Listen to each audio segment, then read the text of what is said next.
ఒక మైనర్ గర్ల్కి సంబంధించిన ఇష్యూ దీంట్లో రాజకీయాలకు ఎందుకు? ప్రభుత్వం ఒక పద్ధతిలో చర్యలు తీసుకుంటున్నప్పుడు అందరినీ దీంతోనే మొత్తం ఒక మైనర్ అమ్మాయిని అడ్డం పెట్టుకొని రాజకీయంగా ఏదో సాధించినామని ఈ శాడిజం ఏంది? ఇది శాడిస్టిక్ ప్లెజర్ కాదా?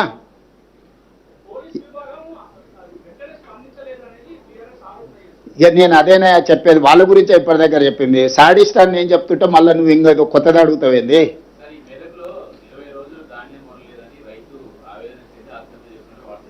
వార్తలు వచ్చినాయి, తప్పకుండా నేను కలెక్టర్కి చెప్పిన ఇమ్మీడియట్గా వెరిఫై చేయమని. నేనేమంటున్నానంటే ఎక్కడైనా ఏదైనా సంఘటన జరిగితే ఆ కుటుంబాన్ని ఆదుకోవడమే కాకుండా దాని బాధ్యులైన అధికారుల మీద కూడా చర్యలు తీసుకుంటున్నాము. కొన్ని దగ్గరలో సంఘటనలు జరగలేదని మేము చెప్తలేం. కొన్ని ప్రభుత్వం దృష్టికి రాకుండా లేకపోతే కొంతమంది నిర్లక్ష్యంతో కొన్ని మిల్లులోలు టీఆర్ఎస్కి అనుకూలంగా ఆ మిల్లులు గత ప్రభుత్వంలో 1000 కోట్లు కొల్లగొడితే వాళ్ళ మీద పీడీ యాక్ట్ పెట్టి కేసులు కట్టి కోర్టు నుంచి తెచ్చి అరెస్ట్ చేసినాం. ఇప్పుడు లారీలు ఐకేపీ సెంటర్ల నుంచి లారీలను నింపి మిల్లుల దగ్గరకు పంపిస్తే మిల్లర్స్ కొంతమంది టీఆర్ఎస్కి అనుకూలంగా ఈ టీఆర్ఎస్ నాయకులు పోయి వాళ్ళని దించనీయలేదు. రోజుల కొద్ది ఆ లారీలను దించకుండా ఆపడంతో మళ్ళీ కొత్తగా ఐకేపీలో సేకరించిన ధాన్యాన్ని రవాణా చేయడానికి వాహనాలు లేవు. ఈ ఆర్గనైజ్డ్ క్రైమ్ చేస్తున్నారు బీఆర్ఎస్ వాళ్ళు. ఇప్పుడు టీఆర్ఎస్ అంటే కొత్త వాళ్ళు వస్తారు. మరి నాకు ఇదో సమస్య వచ్చి పడ్డది, ఇదో దరిద్రం మళ్ళా తోడు. డెఫినెట్గా గుర్తించిన సమయం సందర్భం వస్తుంది. ఒకేసారి నేను చెప్పేది అదే. మీరు ఇప్పుడు బండి భగీరథ్ గురించి నిన్ను అడిగినారు.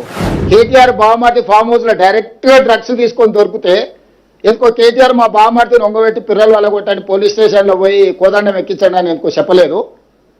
మా బావమార్తి దీపావళి పండుగ చేసుకుంటుండు, చిచ్చుబుట్ల బదులు సారా బూట్లు పెట్టుకున్నాడు.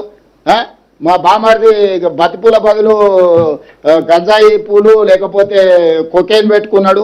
మీరు ఎట్లా అరెస్ట్ చేస్తారని బయటకు వచ్చి మాట్లాడాను కదా. ఈ సిగ్గులేనోడు మరి బావమార్తి ఫామ్ హౌస్లో డ్రగ్స్ తో దొరికితేనేమో కేసు కాదు, ఇంకో ఎమ్మెల్సీ కోడి పందాలతో దొరికిండు, దాని మీద లేదు.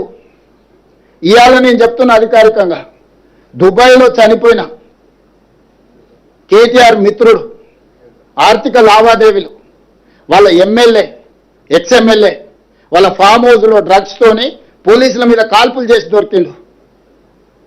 ఇంత చట్టాన్ని గౌరవించి సమాజాన్ని ఉద్ధరించే కేటీఆర్ ఏడబడుకున్నాడు, ఏ బోకలు పడుకుండు?